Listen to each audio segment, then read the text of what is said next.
का subject singular plural plus did not, और did not के साथ में हमेशा क्या हो गया, वर्ब का फर्स्ट फॉर्म। यहाँ पे सेकेंड फॉर्म आप नहीं लगाना ये। तो हेलो फ्रेंड्स, मेरा नाम है पवन कुमार, आप देख रहे हैं फोकस काट यूट्यूब चैनल। तो स्वागत है आपका मेरे यूट्यूब चैनल पे। तो आज के वीडियो में पढ़ने वाले हैं पास्ट इंडेफिनिट टेंस। तो जैसा कि पिछले वीडियो में हमने प्रेजेंट इंडेफिनिट टेंस पढ़ा था, तो आज से हम शुरू करने वाले हैं पास्ट इंडेफिनिट टेंस। तो चलिए शुरू करते हैं आज का वीडियो। तो वीडियो शुरू करने से पहले मैं बताना चाहता हूं कि अगर आप चैनल पे न्यू हैं तो प्लीज़ चैनल को सब्सक्राइब करें, वीडियो लाइक करें, कमेंट करें एंड शेयर करें। तो चलिए शुरू करते हैं आज का वीडियो। आज के वीडियो में पढ़ने वाले पास्ट इंडेफिनिट टेंस। तो क्या पढ़ेंगे? पास्ट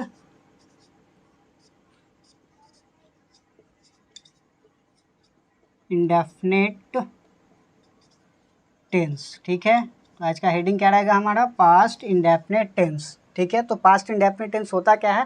तो ये नॉर्मली पास्ट की इन्फॉर्मेशन होती है। ठीक है, तो शुरू करने से पहले पास्ट इंडेफिनिट का हम क्या जानते हैं? फर्स्ट कॉन्सेप्ट, जो पहले कॉन्सेप्ट में हम जानने वाले हैं, तो इसका फॉर्मेट जानेंगे। क्या जानेंगे? इसका फॉर्मेट। ठीक है, तो ये है इसका फॉर्मेट। तो फॉर्मेट सबसे पहले हम जानते हैं इसके अफर्मेटिव में। तो इसके अफर्मेटिव में क्या फॉर्मेट होता है ये देखते हैं हम। अफर्मेटिव, ठीक है, तो चलिए देखते हैं अफर्मेटिव में क्या इसका स्ट्रक्चर होता है। तो अफर्मेटिव में क्या होता है? सब्जेक्ट, ठीक है, सब्जेक्ट सिंगुलर या फिर प्लूरल, और इसके साथ में वर्ब का सेकंड रूप आता है, सेकंड फॉर्म ऑफ वर्ब। ठीक है, फिर आगे की बात हम लिखते हैं, समझ गए? फिर आगे हम क्या, जैसे एग्जाम्पल क्या है पहला, he wrote a letter to her. ठीक है, दूसरा, दे प्लेड हॉकी। ओके, तो यहाँ पे ये जो रोट है, ये रोट क्या है? Second form of verb, verb का सेकंड फॉर्म। ठीक है, तो वर्ब का सेकंड फॉर्म हमें क्या बताता है? तो पास्ट टाइम। यहाँ पे ये प्लेड क्या हो गया? वर्ब का सेकंड फॉर्म, जो कि हमें क्या बताता है? Past time. ठीक है, तो ये नॉर्मल क्या है? पास्ट की इन्फॉर्मेशन है। He wrote a letter to her, उसने हर को लेटर लिखा था। दे प्लेड हॉकी, वो हॉकी खेले थे। ठीक है, चलिए अब आगे बढ़ते हैं। ये देख लिए आप पास्ट इंडेफिनिट टेंस, इसका कॉन्सेप्ट हम देखे थे। इसका फॉर्मेट क्या होता है? अफर्मेटिव का सब्जेक्ट सिंगुलर प्लूरल, फिर उसके साथ में वर्ब का सेकंड फॉर्म। ठीक है, तो जैसे एग्जांपल, ही रोट और लेटर टू हर, उसने हर को लेटर लिखा था। दे प्लेड हॉकी, हुए हॉकी खेले थे। तो ये क्या हो गया? नॉर्मल पास्ट की इंफॉर्मेशन हो गई। ठीक है, तो चलिए अब आगे बढ़ते हैं। आगे बढ़ते हैं हम नेक्स्ट कॉन्सेप्ट।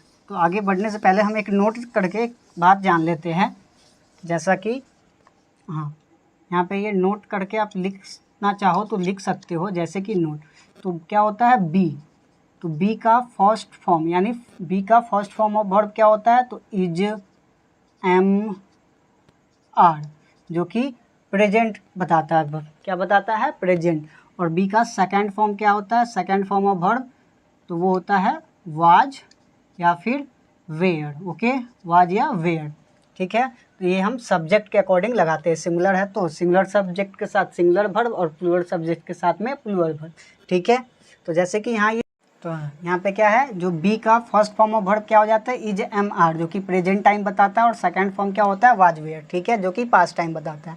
ठीक है, तो ये वाज और ये वेयर, ये हेल्पिंग वर्ब भी हो सकते हैं और मेन वर्ब भी। ठीक है, ये हेल्पिंग वर्ब भी होते हैं और ये मेन वर्ब भी होते हैं। ठीक है, चलिए इसे हम एग्जाम्पल से समझते हैं। ठीक है, जैसे एग्जाम्पल से समझते हैं, he was my favourite singer, वह मेरा फेवरेट सिंगर था। तो यहाँ पे ये वाज क्या हो गया? ये वाज हो गया मेन वर्ब। क्यों? क्योंकि इसके बाद और कोई वर्ब है नहीं। ठीक है, तो ये क्या हो गया? Main verb. ऐसे ही they were there to help me. ठीक है, वो वहाँ मौजूद थे मेरी मदद करने के लिए। यहाँ पे ये भी क्या हो गया? ये हो गया मेन वर्ब। ठीक है, चलिए अब आगे बढ़ते हैं। तो चलिए अब आगे हम बढ़ते हैं। तो जैसा कि अभी हमने अफर्मेटिव सेंटेंस का स्ट्रक्चर जानते हैं, तो अब हम जानते हैं नेगेटिव सेंटेंस का। ठीक है, तो नेगेटिव सेंटेंस में हम देखते हैं नेगेटिव, जो कि नहीं वाले वाक्य होते। ठीक है, वो होते नेगेटिव। तो नेगेटिव में इसका फॉर्मेट क्या होता है? आइए जानते हैं। तो नेगेटिव में इसका फॉर्मेट होता है सबसे पहले सब्जेक्ट, जो कि सिंगुलर या फिर प्लूरल। ठीक है, और उसके साथ क्या लगता है, सब्जेक्ट के साथ डिड नॉट, क्या होगा, डिड नॉट, ओके। और फिर इसके आगे हम वर्ब का फर्स्ट फॉर्म ही लगाएंगे, ठीक है। यहाँ पे सेकेंड फॉर्म हम नहीं लगाएंगे, ये क्या है, सेकेंड फॉर्म यहाँ पे गलत हो जाएगा। क्यों, क्योंकि ऑलरेडी यहाँ पे जो डिड है ये डू का, देखिए डू का ये है डिड, ठीक है, जो कि ये है फर्स्ट फॉर्म और ये है सेकेंड फॉर्म, तो इसलिए ऑलरेडी यहाँ पे डिड हो चुका है, तो अब एक्स्ट्रा फिर से हम यहाँ पे सेकेंड फॉर्म नहीं लगाएंगे, जो कि क्या हो जाएगा, ये गलत। तो यहाँ पे डिड नॉट के बाद वर्ब का फर्स्ट फॉर्म ही आएगा, ठीक है, समझ गए। का subject singular plural plus did not, और डिड नॉट के साथ में हमेशा क्या हो गया, वर्ब का फर्स्ट फॉर्म, यहाँ पे सेकेंड फॉर्म आप नहीं लगाना, ये क्या होगा, गलत, ठीक है। चलिए इसे हम एग्जाम्पल से देखते हैं, जैसे कि एग्जाम्पल है ही वेंट देयर, ठीक है, ही वेंट देयर, वो वहाँ गया था, ठीक है, ही वेंट देयर। तो यहाँ पे ये क्या हो गया, अफर्मेटिव सेंटेंस, ये है वर्ब का सेकंड फॉर्म। अगर इसका हम नेगेटिव बनाएं तो इसका नेगेटिव कैसे बनेगा, ध्यान से देखिएगा, ही और उसके बाद क्या लगेगा, subject singular plural did not, क्या होगा, did not, he did not, उसके बाद वर्ब का क्या आएगा, ही डिड नॉट वेंट या गो देयर, तो ही डिड नॉट वेंट या गो देयर, तो यहाँ पे क्या होगा, he did not go there, क्यों कि अभी जस्ट मैंने बताया डिड नॉट के बाद वर्ब का फर्स्ट फॉर्म आएगा, इसलिए यहाँ पे ये वेंट क्या हो गया, गलत, ठीक है। तो इसका सही क्या बनेगा, नेगेटिव, चलिए मैं बनाकर दिखाता हूँ आपको। तो इसका नेगेटिव क्या बनेगा, he did not go there, okay, वो वहाँ नहीं गया था, समझ गए, ठीक है। अब हमने अफर्मेटिव और नेगेटिव ये स्ट्रक्चर, इसके फॉर्मेट हमने जान लिए थे, तो अब हम जानेंगे इंट्रोगेटिव, ठीक है। तो ये मिटा देता हूँ मैं, अगर आप नोट करना चाहें तो वीडियो को आप पॉज करके ये नोट कर सकते हैं, ठीक है। चलिए आगे बढ़ते हैं, चलिए आप जानते हैं हम इंट्रोगेटिव का स्ट्रक्चर, ठीक है, इंट्रोगेटिव, ठीक है। तो इसका भी पहले हम क्या जान लेते हैं, तो इसका भी पहले हम फॉर्मेट जानते हैं, ठीक है। तो इसमें होते क्या है, जो हेल्पिंग वर्ब होते हैं वो केवल आगे आ जाते हैं, जैसे कि यहाँ देखते हैं इसके फॉर्मेट को, ठीक है, फॉर्मेट, ओके। तो देखिए क्या होता है इसका फॉर्मेट, तो डिड, ठीक है, प्लस सब्जेक्ट, वही सब्जेक्ट या तो सिंगुलर या फिर प्लूरल, और इसके साथ में भी वर्ब का क्या लगेगा, फर्स्ट फॉर्म, ये नहीं कि आप सेकेंड फॉर्म लगा दीजिएगा तो ये गलत हो जाएगा, ठीक है। तो ये गलत है और ये सही है, did plus subject singular plural और फिर वर्ब का first form, okay.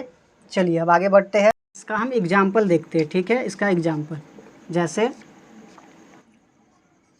Did you गो या फिर वेंट देयर, तो डिड यू गो या वेंट देयर, क्या तुम वहाँ गए थे, तो यहाँ पे गो होगा या वेंट होगा, तो एग्जाम में इसी टाइप्स के क्या आते हैं, एरर आते हैं। तो यहाँ पे क्या होगा, मैंने बताया डिड के बाद क्या आता है, वर्ब का फर्स्ट फॉर्म, तो यहाँ पे ये वेंट गलत है, तो क्या बनेगा, सॉरी यहाँ पे क्वेश्चन मार्क छूट गया था, did you go there, okay, did you go there और ये क्वेश्चन मार्क, ठीक है। चलिए ये डिड यहाँ पे क्या हो जाएगा, ये हो जाएंगे हेल्पिंग वर्ब, ओके, ये क्या हो गया, हेल्पिंग वर्ब, क्यों, क्योंकि यहाँ पे गो ऑलरेडी एक वर्ब है, ठीक है। तो ये क्या हो गया, हेल्पिंग वर्ब।